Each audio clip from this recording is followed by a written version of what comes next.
what would be the political objective of another strike on Iran? The first strike didn't destroy the nuclear program. And after 12 days, everybody decided that they've had enough and called a ceasefire.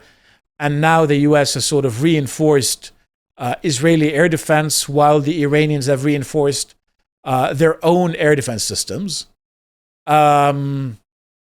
We know that from Israeli media that some pretty important sites in Israel were hit, and that if there was going to be another conflict with Iran, the Israelis would pay a price, not a crippling price, not a country-ending price, not a whatever, but they would pay a price.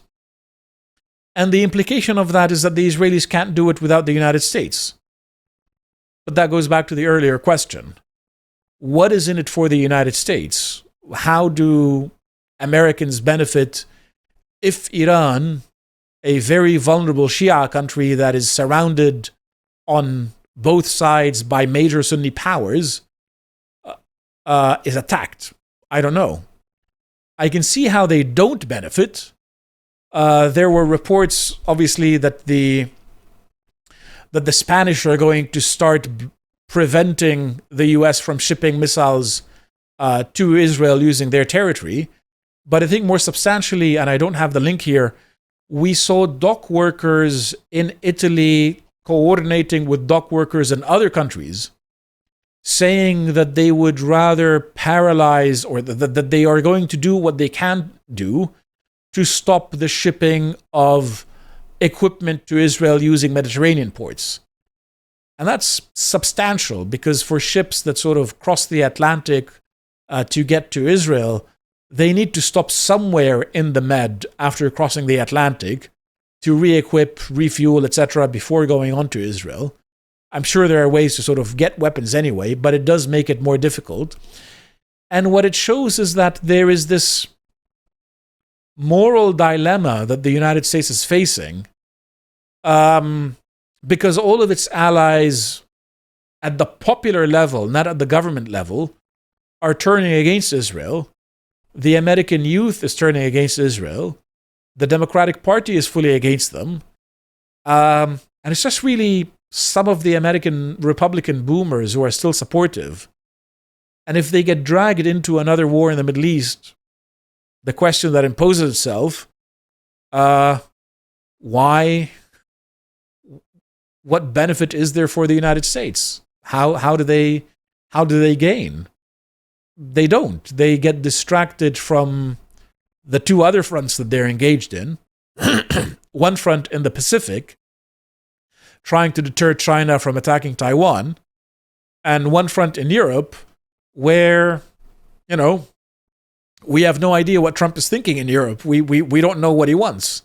The latest missives from him are that the Ukrainians should try to go and gain all of their territory, regain all of the territory that they've lost to the Russians, and the Europeans should further destroy their economies by cutting themselves completely from Russian energy. Okay. Nobody's actually benefiting from this, so I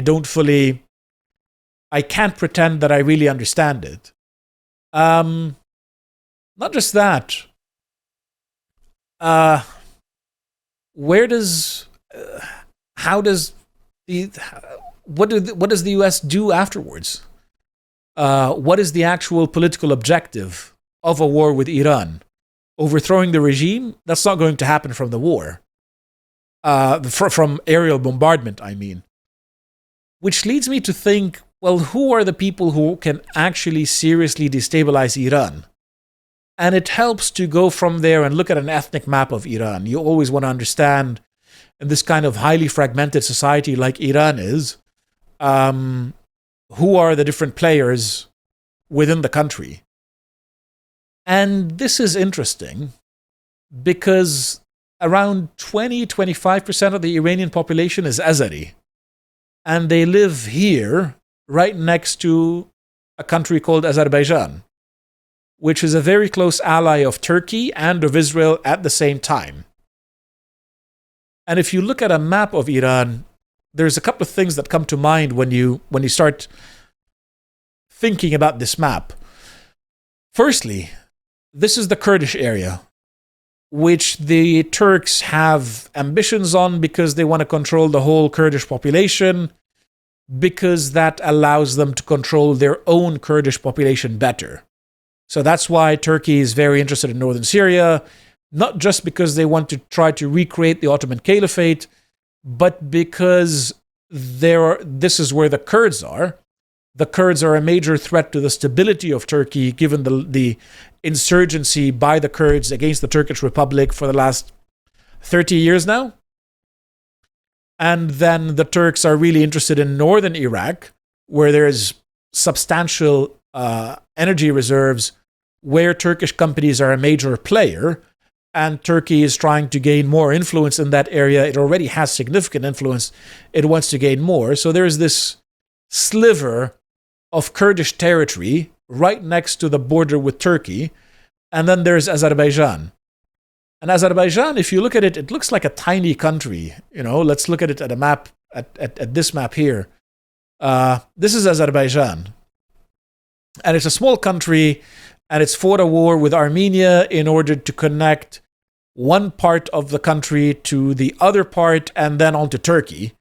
And that means that the Turks have access to Central Asia, and they can become a competitor of China in Central Asia. That's the theory behind it. Because all of these countries in Central Asia speak Turkic languages and look to Turkey as their cultural leader, even though right now they're under Russian leadership. So, there's that. Then you look at the military of Azerbaijan, and it's actually quite substantial, and it's been growing quite rapidly. They're buying a huge amount of air defense systems. They are buying a lot of equipment from the Turks, including Bayraktar drones, which they used very effectively against Russian weapons held by the Armenians in the war that they had in 2023. They have old Soviet air defense, which is in the process of being upgraded and modernized by the Israelis, of all people. They are getting all of their tank fleet upgraded by the Israelis. They have excellent intelligence cooperation with Israel. They've got a pretty significant tank army that's been quite modernized. They're buying enormous amounts of artillery. And they're sitting right on the border with Iran. And it makes you ask yourself the question, just speculatively here. Given that Azerbaijan is a very close ally of Israel and Turkey, and Azerbaijan sells a lot of energy to Israel, as a matter of fact, and that these energy sales that then get recycled into weapons sales from Israel, so it's a sort of mutually beneficial trade. And given that most of the Azeri population actually lives in Iran, right across the border from Azerbaijan, and given that when you think about how the former Iranian president Raisi died, he died in a helicopter crash on his way back from Azerbaijan, which really raised a lot of eyebrows and made me, among others, wonder, were the Azeris and or Israelis complicit in the killing of Raisi, who was supposed to be the successor of the supreme leader of Iran?